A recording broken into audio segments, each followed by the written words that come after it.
현관에 애완견이나 고양이 또는 다른 애완동물들의 집을 두시면 절대 안 됩니다.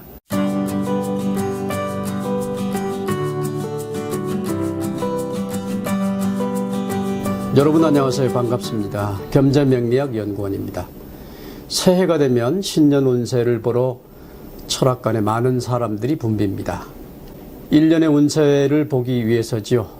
언제쯤 좋고 언제 나쁜지, 어떤 일들이 나에게 다가오는지 용하다는 곳을 수소문하고 인터넷도 열심히 뒤지며 말입니다. 또 1년의 계획들을 세우고 올 한 해 열심히 살아야겠다 다짐을 하곤 합니다. 제가 철학관을 운영하며 또 유튜브를 하다 보니 주부들이 가장 걱정, 근심이 많고 미래에 대한 불안감이 많습니다. 그래서 신축년 새해 좋은 운을 가져올 수 있는 개운의 방법을 여러분께 알려드리는 것이 좋겠다라는 생각을 하게 되었습니다. 개운이 뭘까요? 운을 열리게 하다, 통하게 하다, 즉 좋은 운을 만들어가는 방법을 말하는 것입니다. 개운의 방법 중에는 음택, 양택, 계명, 숫자, 색상, 방향, 지갑 등 정말 여러 가지 많은 방법으로 사람들은 운을 열기 위해 많은 노력들을 해왔습니다.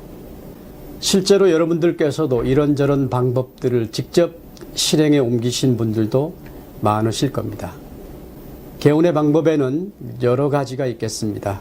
그 중에 첫 번째가 풍수가 되겠습니다. 오늘은 그 중에 가장 중요한 양택에 관해서 알려드립니다. 풍수는 크게 음택과 양택 두 가지로 나뉘는데요. 즉 죽은 자의 터를 말하는 음택, 살아있는 사람의 집터를 말하는 양택, 이 두 가지입니다.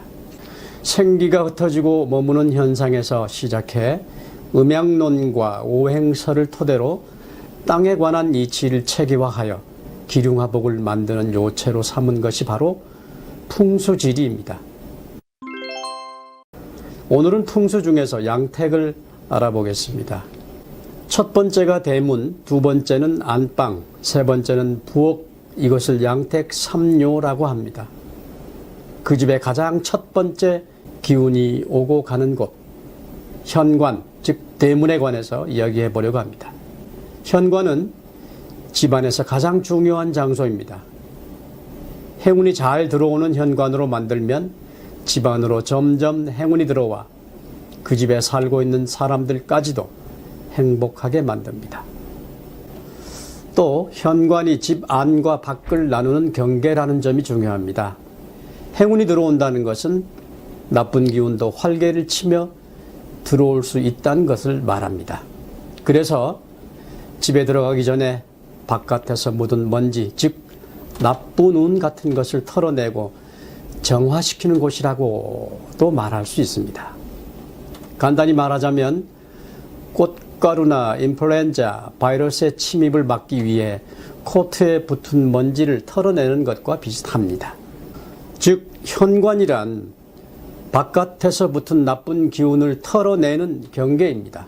그만큼 밖에서 만난 좋지 않은 일을 잠시 잊고 즐거운 마음을 갖게 할 수 있도록 만들어야 하는 것이죠. 풍수에서는 현관을 행복과 행운이 들어오는 입구라 하여 중요하게 여기고 소중하게 생각합니다.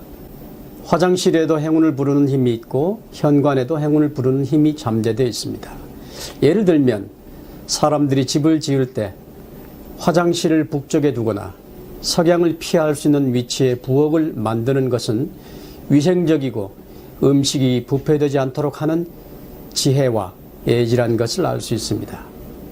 그래서 부엌이나 화장실을 항상 깨끗하게 청소하는 것은 사람의 마음을 갈고 닦는 것과 같고 그런 마음이 행운을 부른다고 하는 것이죠. 그럼 현관이 왜 행운을 가져오는 중요한 장소일까요? 풍수에서는 우선 기의 흐름을 중요하게 생각합니다. 고급스럽고 멋진 현관은 좋은 길을 많이 불러들입니다. 반대로 허름한 현관은 좋은 길을 다 쫓아내므로 흉하다고 봅니다. 현관만큼 풍수의 영향을 많이 받는 장소는 없습니다.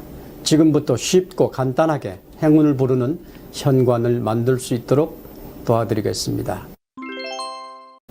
첫 번째, 문패를 달아야 합니다. 여러분의 현관은 어떠한가요? 혹시 싸구려 재질로 만든 플라스틱 문패로 몇 호라고만 써 있지 않습니까? 아파트 문화가 대세인 지금 거의 다 몇 동, 몇 호가 그 집의 이름이 되었습니다. 여러분 이제 문패를 다십시오. 가능하면 비싸고 고급스러운 문패로 말입니다. 만약 전세나 월세를 살아도 내가 거주하는 동안은 내가 그 집의 주인이니 문패를 달면 좋습니다. 거주자 전원의 이름을 새겨 넣은 고급 문패를 달아볼 것을 추천합니다. 가족 간의 유대도 깊어지고 행운을 불러옵니다. 또 현관문에 붙여진 각종 전단지나 우유거리 등 일체의 것을 다 떼어 놓으시고 주기적으로 깨끗이 청소하시기 바랍니다. 둘째, 현관문을 딱 열어보았을 때 밝고 환하게 빛나고 청결해야 합니다. 그러므로 현관을 매일매일 청소하셔야 합니다. 매일 아침 일어나 대문을 활짝 열고 마당 쓸고 대문 앞을 쓸던 기억이나 풍경들 기억나시죠? 사람이 들어오고 나갈 때마다 먼지가 쌓이는 현관, 깨끗하고 반짝반짝하게 닦아야 합니다. 기본적으로 이 조건만 충족시켜도 운기를 아주 높이 많이 올릴 수 있습니다. 현관 인테리어에서 가장 중요한 것은 조명입니다. 현관은 운기가 들어왔다 나갔다 하는 곳이기 때문에 가장 중요함에도 대부분의 현관이 어두컴컴하고 습합니다. 좋은 운기는 어두운 곳을 싫어하기 때문에 우선 조명을 사용해 현관을 밝게 하여 운기를 높여야 합니다. 조명을 밝게 하고 현관문에 소리가 나는 금속으로 된 아이템, 풍경이나 금속 쇠종이죠. 이런 것을 걸어 놓으면 좋은 기운과 파동을 일으키고 나쁜 기운을 차단해 줍니다. 셋째, 그 다음에 문을 열면 보이는 것이 신발입니다. 신지 않은 신발들이 널려있는 지저분한 현관은 좋은 기운이 오는 것을 방해하게 됩니다. 꼭 신을 신발만 남겨두시고 깨끗이 닦아서 신발장 안에 넣어 보관합니다. 넷째, 각종 소품들이 현관에 많은 것이 좋은 기운을 방해합니다. 현관, 즉 대문은 사람이 드나드는 곳이지 장식하는 공간이 아니기 때문에 가급적이면 소품들을 전시하시면 좋지 않습니다. 현관의 기운이 좋은 기운만 드나들지 않고 나쁜 기운도 섞여서 들어오므로 가족 사진 같은 경우는 현관에 비치하는 것은 절대 하지 않아야 합니다.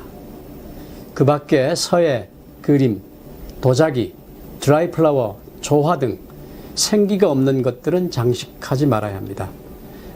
생기가 있는 잎이 둥근 작은 관엽식물 정도는 괜찮습니다. 그러나 이것도 시들면 즉시 교체해야 합니다.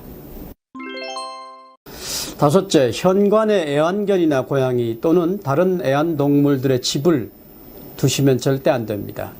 좋은 기운을 막아버리고 좋은 기운을 차단하기 때문에 아주 흉합니다.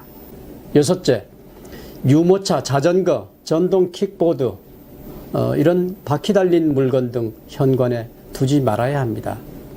창고에 넣어두면 나갈 때마다 꺼내야 하는 불편함은 있지만 이러한 물건들 역시 좋은 기운을 방해합니다. 일곱째, 신발장 안을 한번 열어보세요. 생각보다 신지 않은 낡은 신발들이 가득할 것입니다. 밖에서 묻은 먼지 앉은 신발들 아깝다고 생각하지 말고 버리시기 바랍니다. 그리고 신을 신는 신발들은 밖에서 들어온 먼지를 깨끗이 닦아서 보관합니다. 물론 신발장 안도 깨끗이 청소합니다. 창고처럼 이 물건 저 물건 두어서는 안 되겠습니다. 여덟 번째입니다. 우산은 보통 신발장 안에 있는 우산 케이스에 넣어두게 되는데요. 이건 역시 가능하면 베란다나 창고에 넣어 보관하는 것이 좋습니다. 그렇지 못할 경우라면 우산을 완전히 말려서 정갈하게 보관하는 것이 좋겠습니다. 아홉 번째, 깨끗한 현관 매트를 깔아 현관을 관리하시면 좋습니다. 가족 구성원의 행운의 색깔을 깔 수 있으면 더욱 좋겠습니다. 그러나 모르신다면 밝고 환한 색이면 좋습니다. 가급적이면 기하학적인 무늬가 들어있는 매트는 피하시는 것이 좋겠습니다. 10번째입니다. 거울을 치우십시오. 특히 전신 거울은 피합니다. 만약에 필요하다면 상반신 정도만 보이는 거울 또는 얼굴만 매일 아침 체크할 수 있도록 작은 거울 정도는 괜찮으나 전신 거울이 현관에 있는 것은 좋지 않은 영향을 가져올 수 있습니다. 마지막으로 11번째입니다. 만약에 현관문을 열었을 때 안방이나 기타 방들이 직접 보이는 경우 또는 거실이 막바로 보이는 경우는 중문을 설치하거나 한번 가려질 수 있도록 조치해야 합니다. 그 집의 거주자나 그 방의 주인에게 나쁜 기운이 직접적으로 들어오는 것을 방지하기 위한 조치이기 때문입니다. 지금까지 개운의 방법 중 현관에 대해서 살펴봐 드렸습니다. 좋은 현관으로 만들어 좋은 운 많이 받으시고 대박 행운이 함께하기를 기원합니다. 다음에도 여러분들에게 유익한 정보를 갖고 다시 만나 뵙겠습니다. 건강하시고 늘 행운이 함께하기를 기원합니다. 감사합니다.